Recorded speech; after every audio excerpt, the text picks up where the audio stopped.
नमस्कार, मार्च न्यूज में आपका स्वागत है। आइए नजर डालते हैं आज की बुरहानपुर की खास खबरों पर।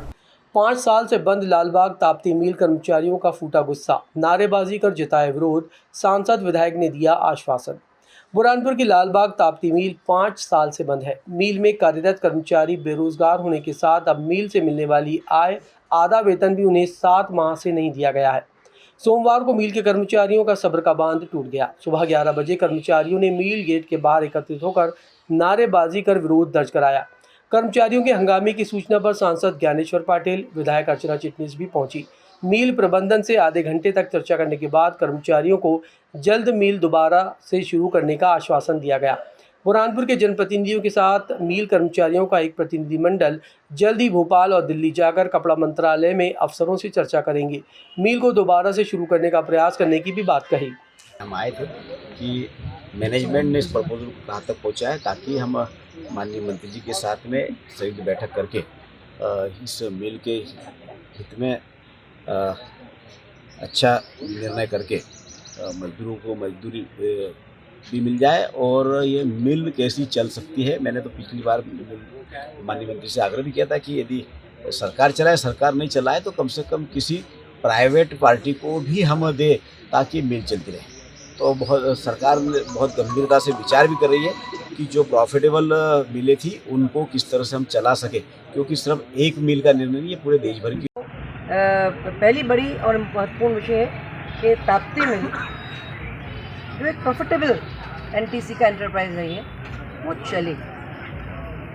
उसका चलना सबसे बड़ी, अगर वो चलेगी तब समस्याओं का समाधान निकल जाएगा। और उस दिशा में हमारे जितने मजदूर यूनियन है, मजदूर भाई लोग हैं, सबके साथ मिलकर मैनेजमेंट ने जो भी प्रपोजल भारत सरकार को भेजे हैं उनसे बात करके, एनटीसी के चेयरमैन से बात करके, हमारे जो टेक्सटाइल मिनिस्टर हैं उनसे बात करके, पूर्व में हमारे वरिष्ठ नेता जो टेक्सटाइल मिनिस्टर हैं गोयल जी, उनका भी इंटरवेंशन चाहिए होगा। उनसे मैं भी पिछले दिनों गई दिल्ली में, तो मिल के आई थी, तो उन्होंने मुझे जॉइंट सेक्रेटरी टेक्सटाइल से मिलवाया भी था और इस विषय को टेकअप करते हैं। और मुझे विश्वास है कि जिस सरकार ने यहाँ नई मशीनरी दी तो मिल को चलाने का तो मकसद रहा होगा।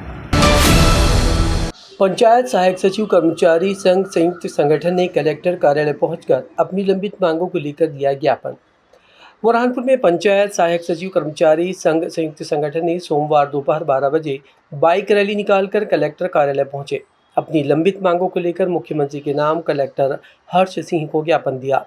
संगठन के जिलाध्यक्ष नीतीश कुमार राजपुर ने कहा कि जिले भर के रोजगार सहायक सचिव अपनी लंबित मांगों को लेकर मुख्यमंत्री के नाम कलेक्टर को ज्ञापन देने पहुंचे हैं। हमारी मांग है कि पंचायत में जितने भी सहायक सचिव कार्य कर रहे हैं सभी को सहायक सचिव के पद पर नियमित कर ग्रेड पे सहित अन्य मांगे पूरी की जाए। हम कलेक्टर कार्यालय बुरहानपुर में जिले भर के समस्त ग्राम रोजगार सहायक सचिव साथी हमारी लंबित मांगों को लेकर कलेक्टर कार्यालय में माननीय सीएम साहब के नाम ज्ञापन सौंपने के लिए पहुंचे हैं। हमारी इसमें जो प्रमुख मांगे हैं वे पंचायत में जो जितने भी सहायक सचिव काम कर रहे हैं इनको सहायक सचिव के पद पर नियमित किया जाए, ग्रेड पे प्रदान किया जाए। जो हमारे साथी दिवंगत हुए हैं उनके परिवार में जो भी पढ़े लिखे हैं उनको अनुकंपा नियुक्ति दी जाए। भारतीय संविधान के तहत सामाजिक सुरक्षा का अधिकार हर किसी को है, किंतु हम उस अधिकार से वंचित हैं। हमारी ये मांग है कि सामाजिक सुरक्षा के तहत अनुग्रह सहायता राशि जो हमारे साथी दिवंगत हुए हैं उनके परिवार वालों को प्रदान की जाए। इन मांगों को लेकर आज हम कलेक्टर कार्यालय में उपस्थित हुए हैं। क्या नाम आपका?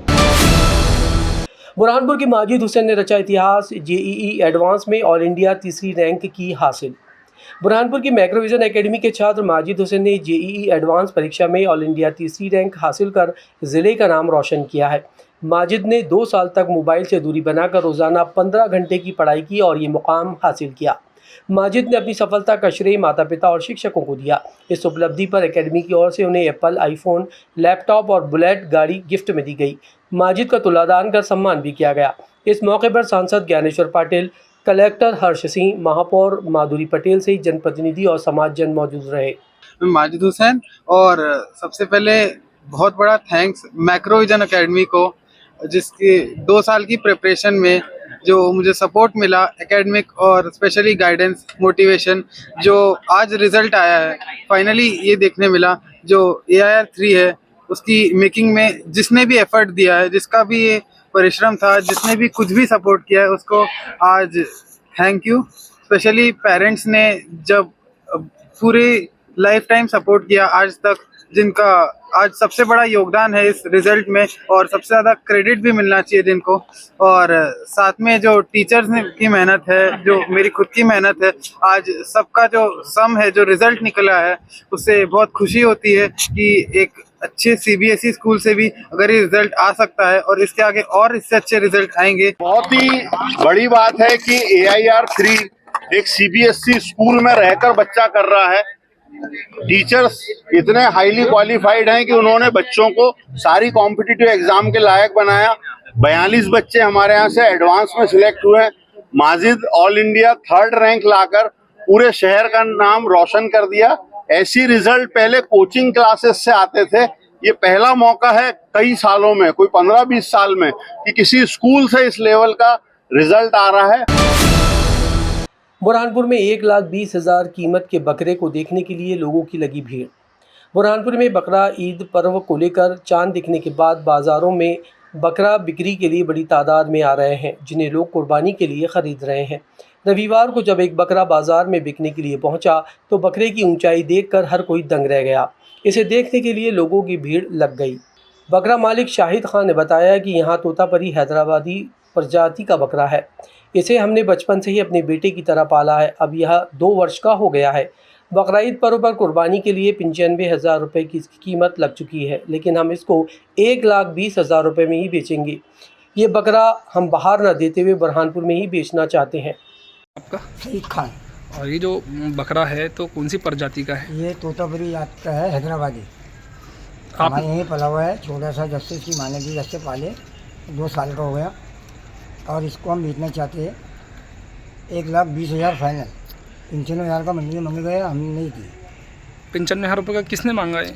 ये कालू भाई फूट वालों ने। बुरहानपुर में ही? हाँ, बुरहानपुर में 3-4 उन्होंने मांगा, किसी ने 80 का मांगा, किसी ने 90 का मांगा। अभी हमने नहीं बेची, हम इसको 1,20,000 का फाइनल बेचना है। खुराक में क्या इसको देते हैं, क्या खाता है? ये खाता है चने, पीपल का पाला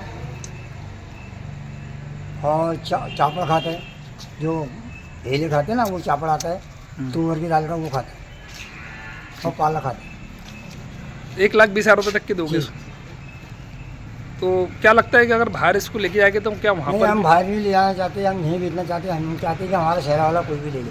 आपके हमारे बेटे वतन में बिक जाए, बहुत अच्छी बात है। हमारे वतन में पड़ जाए, वो अच्छी बात है। हम नहीं चाहते इसको दूर ले आके बेचे। क्या एक परिवार का हिस्सा आपके परिवार? हमारे परिवार के, हमारे बच्चे जैसा पाले हमने इसको, इतना सा 10 से पाले। मेरा छोटे वाला भाई, इसकी बहुत जान है, इसके अंदर फिरोज नाम का, फिरोज भाई सेंटिंग वाले। मतलब ये जो इसकी माँ भी यही हाँ, है? इसकी माँ भी है। अभी इसकी माँ को कल या परसों बेचा लें, परसों। लालबाग में नाले की सफाई नहीं होने से रहवासियों ने दर्ज कराया विरोध। बारिश में होगा जल भराव। बुरहानपुर के लालबाग, गुलाबगंज, मामू कॉलोनी क्षेत्रवासियों ने नाले की सफाई नहीं होने पर विरोध दर्ज कराया। रहवासियों ने कहा कि बरसात शुरू होने के बाद भी अब तक नगर निगम द्वारा नालों की सफाई नहीं कराई गई, जबकि बारिश होने से जल भराव के कारण कई बार हमारे घरों में भी गंदा पानी पहुंचता है। पिछले साल भी घरों के अंदर पानी आने से नुकसान हुआ था। इस साल नगर निगम द्वारा अब तक नाले की सफाई का कार्य नहीं कराया गया। दोपहर 12 बजे रहवासियों ने नाले के पास एकत्रित होकर निगम प्रशासन से नाले की सफाई कराई जाने की मांग की। कॉलोनी है, रेलवे ब्रिज का वार्ड नंबर 46 है, और एक दिन आज थोड़ी सी सफाई करके चला तो फिर वापस वैसी वैसे। नाले की सफाई का सफाई नहीं होती। कचरा भी नहीं उठाते। देखो अभी हमारी शादी 8 दिन पहले मेहमान नाराज होकर गए थे। अच्छा, और क्या से मतलब किससे, मतलब नाला वगैरह कब से सफाई रहती है यहाँ पर? शुरू से ही ऐसे 5-6 साल से देख रहे हैं। क्या नाम आपका? जफर खान। आज की खबरों में बस इतना ही। अगर आपको हमारा यह वीडियो पसंद आया हो तो हमारे चैनल को लाइक